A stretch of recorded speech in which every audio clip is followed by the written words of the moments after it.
At 11 in the morning on August 9th, 1995, on the floor of the Nasdaq stock market, a ticker symbol did something almost nobody in that room had seen before.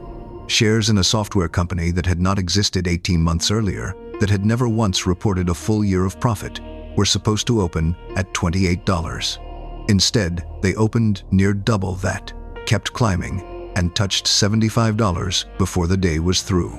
By the closing bell, the stock sat at $58.25, and a company built on a product people could download for nothing was suddenly worth almost $3 billion. The product was a piece of software called Netscape Navigator, and giving it away for free was not an accident. It was the entire plan. That plan is exactly why, 16 months old and worth billions on paper, this company had already put itself in the crosshairs of the most powerful software company on Earth. By the end of this story, you will see exactly how the trick that built Netscape in record time became the same trick that was used to erase it, once someone with far deeper pockets decided to play along.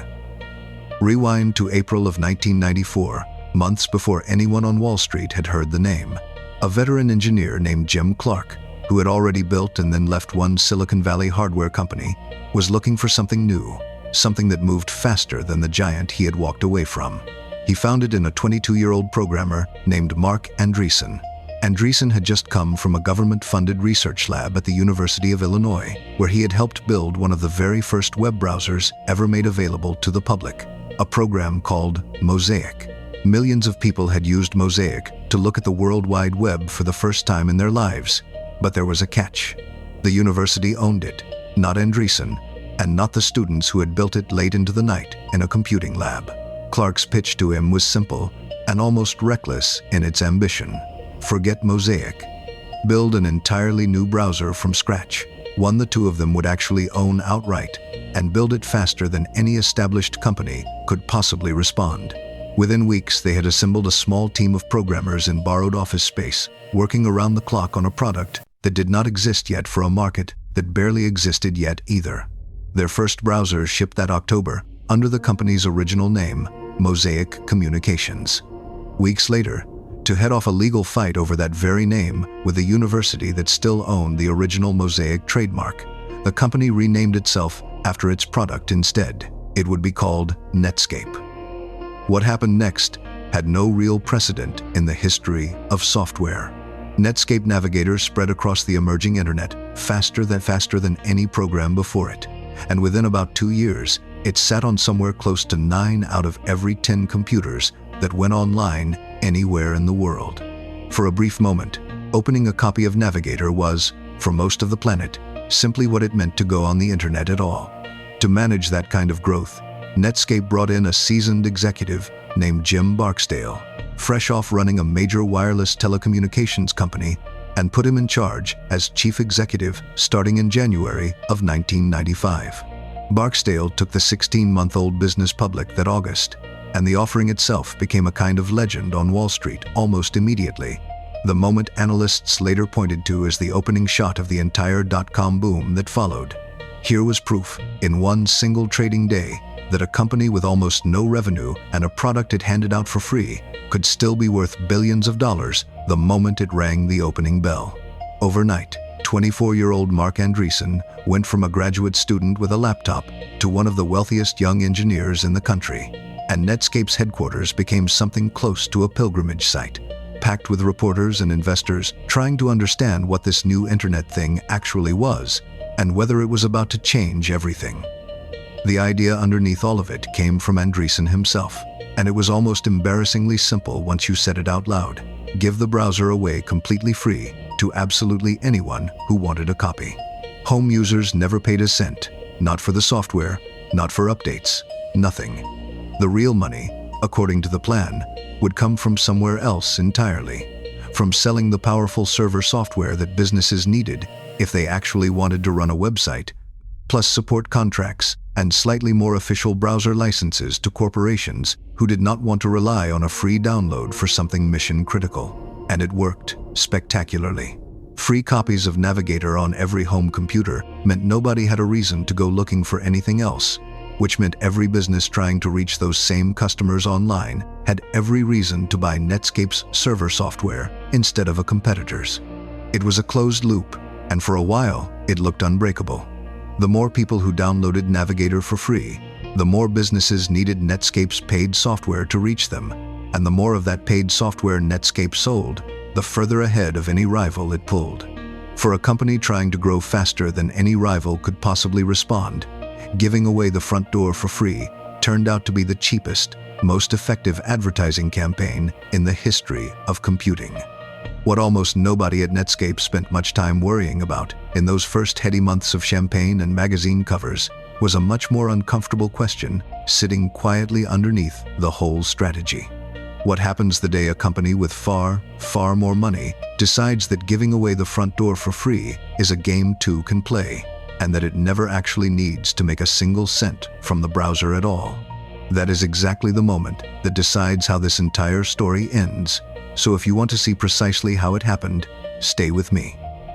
In May of 1995, Bill Gates sat down at Microsoft and wrote an internal memo to his most senior executives.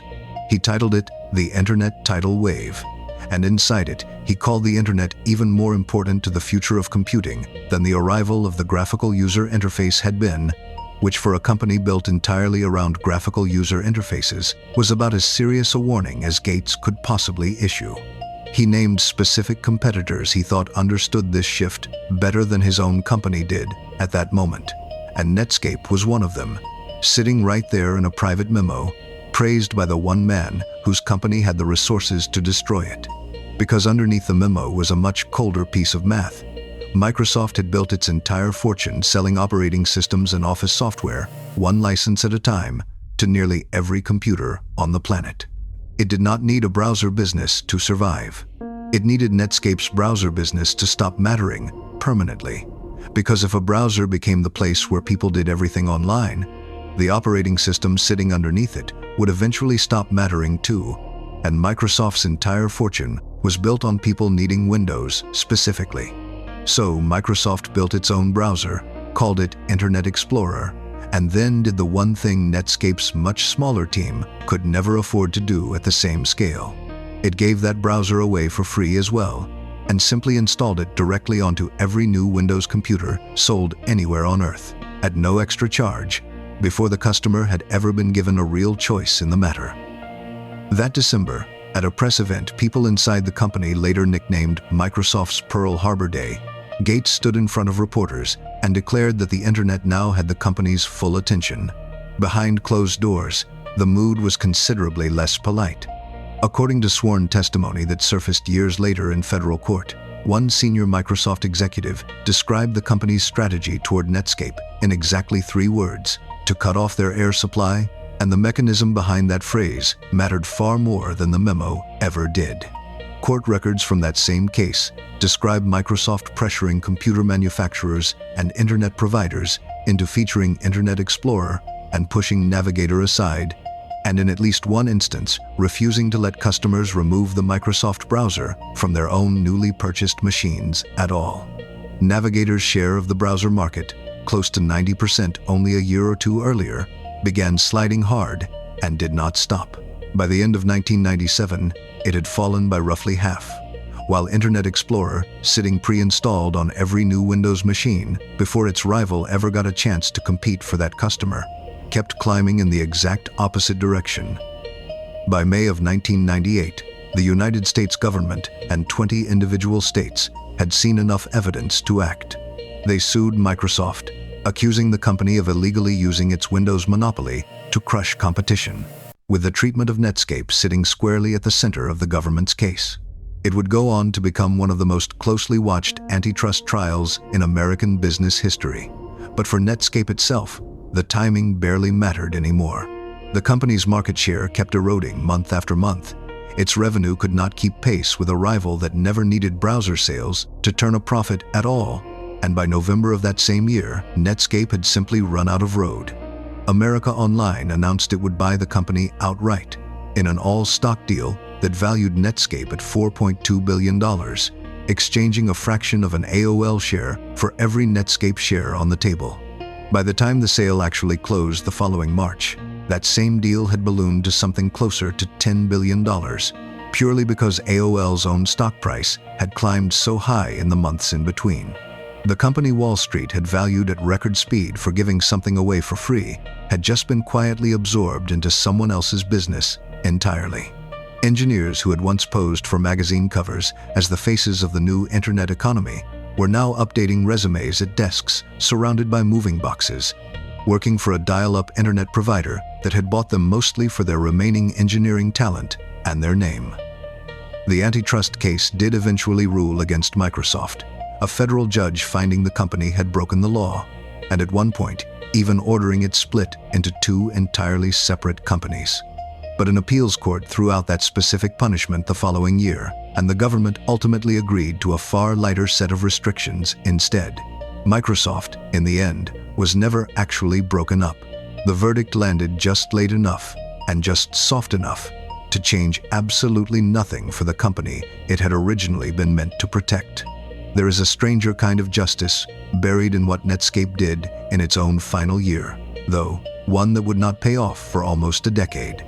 Months before America Online ever came calling with an offer, while the company was still fighting for its life on its own terms, Netscape released the entire underlying source code of its browser to the public for free, no strings attached, letting any volunteer programmer anywhere on Earth read it, copy it, or build something new on top of it.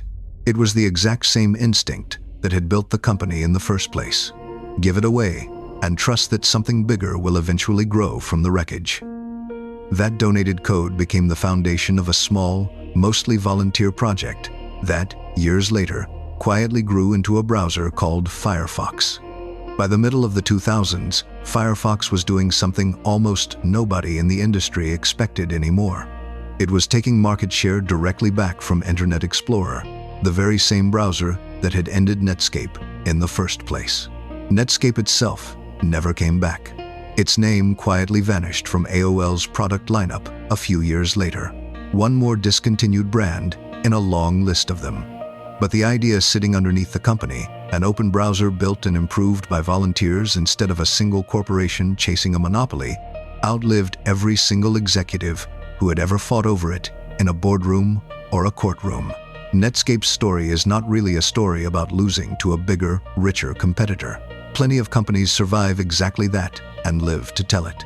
It is a story about a company that discovered the single most effective trick in modern technology: give your product away for free to win the market first and worry about profit later, and then had to watch, almost powerless, as a rival with a far bigger printing press picked up that exact same trick and turned it into the weapon that ended them. The stock that opened at $58 on its very first day is not traded anywhere anymore. The trick it invented, on the other hand, is still exactly how nearly every technology company on Earth tries to grow today: free first, profit later, and hope nobody bigger ever decides to copy your homework. If this is the first time you have heard how close the modern internet came to looking completely different, there are more stories exactly like it on this channel about the companies that built the world we live in and then lost it anyway. Let me know in the comments which giant you think deserves this same treatment next. And if you want more of these, subscribe, because there is always another empire worth taking apart.